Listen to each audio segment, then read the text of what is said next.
Thousands of Russian troops have been killed in Ukraine since Russia's invasion began nearly 1 month ago, US and NATO officials told CNN this week, and Russia is now struggling to resupply those forces as it faces sagging troop morale and fierce Ukrainian resistance.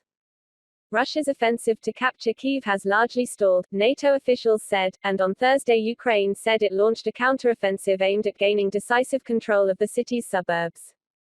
US and Allied intelligence assessments vary widely as to exactly how many Russian forces have been killed to date, sources familiar with the intelligence tell CNN. But even the lowest estimates are in the thousands. One such assessment found that approximately 7,000 Russian troops have been killed so far, said one of the sources. But that figure, first reported by the New York Times, is on the higher end of US estimates, which vary because the US and its allies have no precise way of counting casualties. Some estimates place the number of Russian troops killed in Ukraine at about 3,000, whereas others suggest more than 10,000 have been killed. So far, the number has been calculated largely via open-source reporting from non-governmental organizations, the Ukrainian government, commercial satellite imagery, and intercepted Russian communications.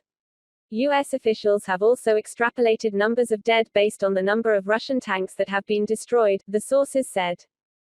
Regardless of the precise number, US and Western intelligence officials have observed that Russia is having difficulty replacing its forces, which is having a significant impact on Russian troop morale, senior NATO officials said on Wednesday.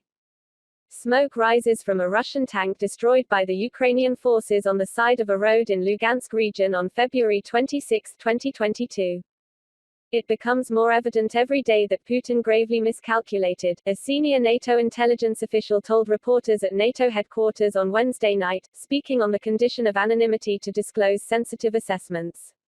Russia continues to face difficulties replacing its combat losses, and increasingly seeks to leverage irregular forces, including Russian private military corporations and Syrian fighters.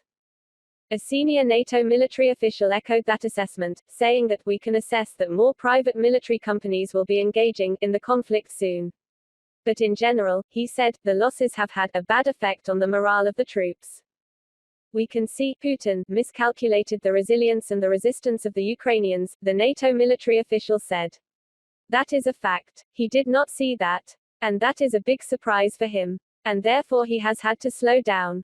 The NATO intelligence official added, citing the Ukrainian General Staff, that Russian servicemen are increasingly refusing to travel to Ukraine, despite promises of veteran status and even higher salaries. He noted that NATO expects that the reportedly high Russian casualties will also stir some reaction in Russia, as the Russian people eventually become aware of the extent of their losses. A senior U.S. defense official told reporters Thursday that the Pentagon has anecdotal evidence that Russian morale is flagging. We don't have insight into every unit and every indication. But we certainly have picked up anecdotal indications that morale is not high in some units, the official said. Some of that is, we believe, a function of poor leadership, lack of information that the troops are getting about their missions and objectives, and I think disillusionment from being resisted as fiercely as they have been. In some instances, Russian troops have simply abandoned broken-down vehicles in the field, walking away and leaving behind tanks and armored personnel carriers, according to two U.S. officials. A congressional source briefed on the intelligence similarly said the U.S. has assessed that there appears to be a gap between what Russian troops were prepared for and what they actually encountered. Many Russians captured so far have said they did not expect, for example, that they would be fighting a war in Ukraine, and believed they were just part of a military exercise. The Russian military leader's commitment, however, appears to still be high, the congressional source said.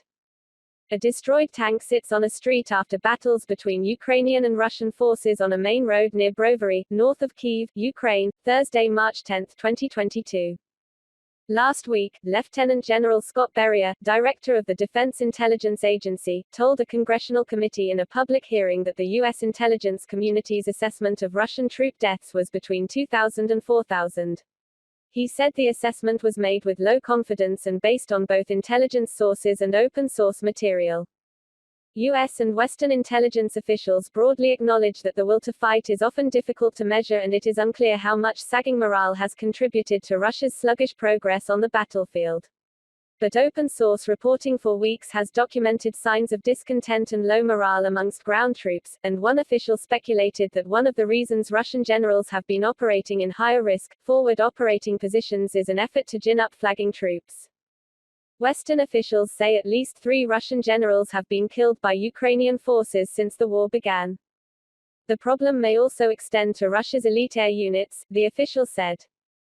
They've lost a bunch of planes, this person said. That really affects pilot morale. Russia is also behind in its desired timeline, the senior NATO military official said on Wednesday. Putin was hoping to expand Russian control over Ukraine all the way west to the Moldovan border by now, the official said, in order to link up with more Russian troops and attempt to encircle Kyiv.